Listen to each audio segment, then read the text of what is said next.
In the near future, overpopulation has depleted the world's resources, leading the UN to mandate that countries reduce their populations by 5% each year.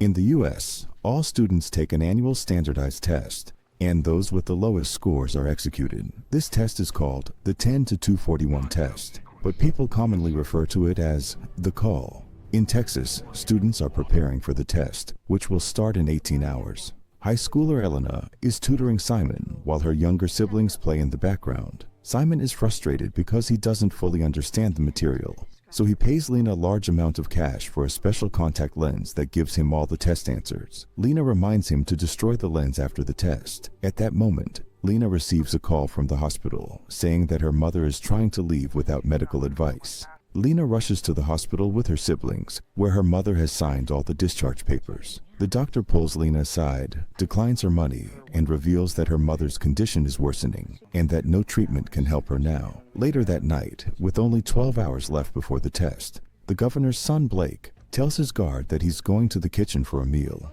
but he actually sneaks out of the mansion and into his car to meet his girlfriend, Ellie. The mood is tense as they remember they could both die the next morning, so they try to distract themselves. They sneak into another house and use the swimming pool for a bit.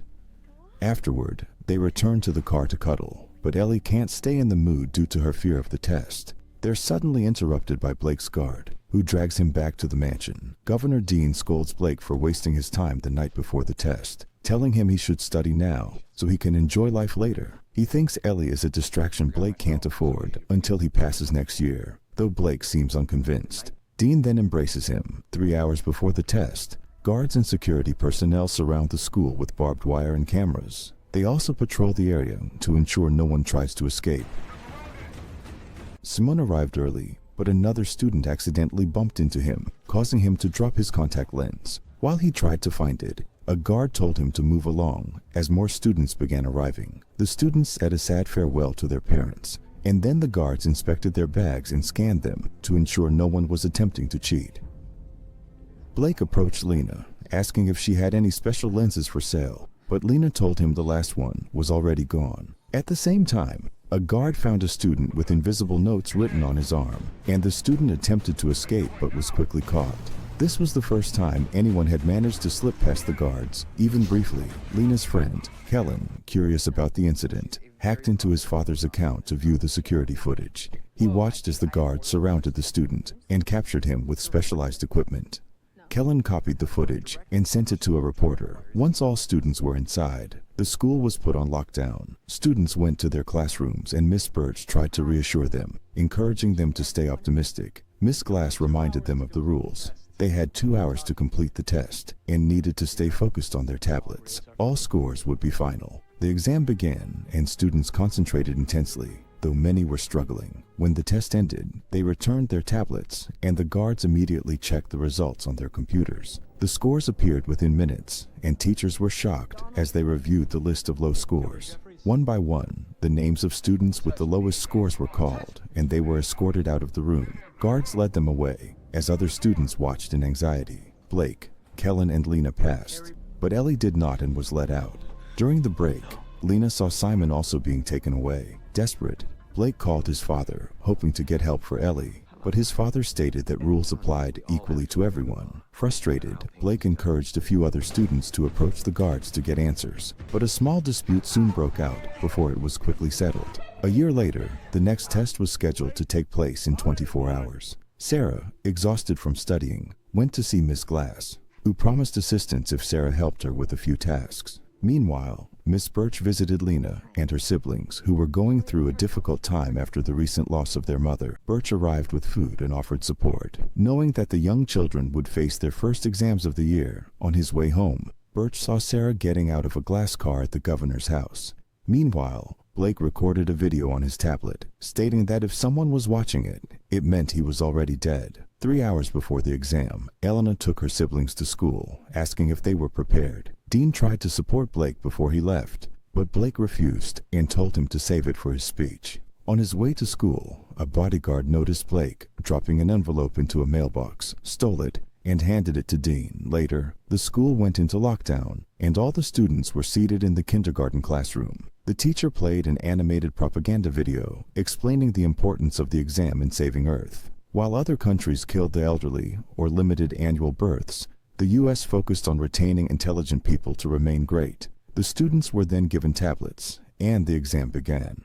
Meanwhile, Dean found Blake's video in the envelope, revealing Blake's plan to deliberately fail the test so his father could witness how the system he staunchly defended would cost his son's life. Dean immediately ordered the bodyguards to bring Blake home, but no one was allowed to leave the school once it was locked down. In the classroom, Blake quickly answered everything incorrectly, finishing his test early. In the kindergarten room, a child raised his hand for help, but the teacher refused, saying the test had to be completed independently. When time ran out, all the students put down their tablets. This time, the results were calculated directly by Mason, the head of school security operations, rather than by the guards. The teachers began calling names, and the child who asked for help was taken away, as was Sarah, who screamed upon realizing the glass had lied to her. Kellen and Lena's brother passed, as did Blake, though he was confused by the outcome. Birch cried when Lena's name was called as one of those who failed, as she was the best student in her class. Meanwhile, Mason called Dean to confirm that the result switch had been made.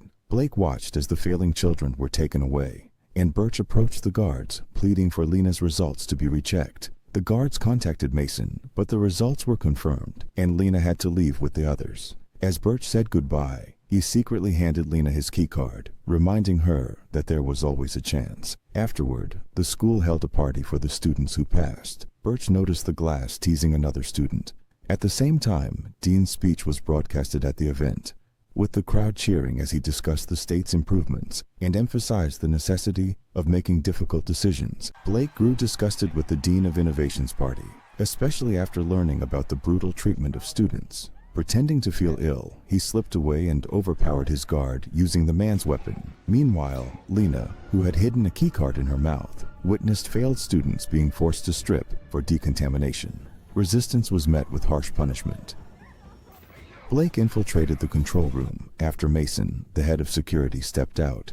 He attempted to use the computer but was blocked by a password prompt. Thinking fast, Blake disabled the building's power, causing chaos.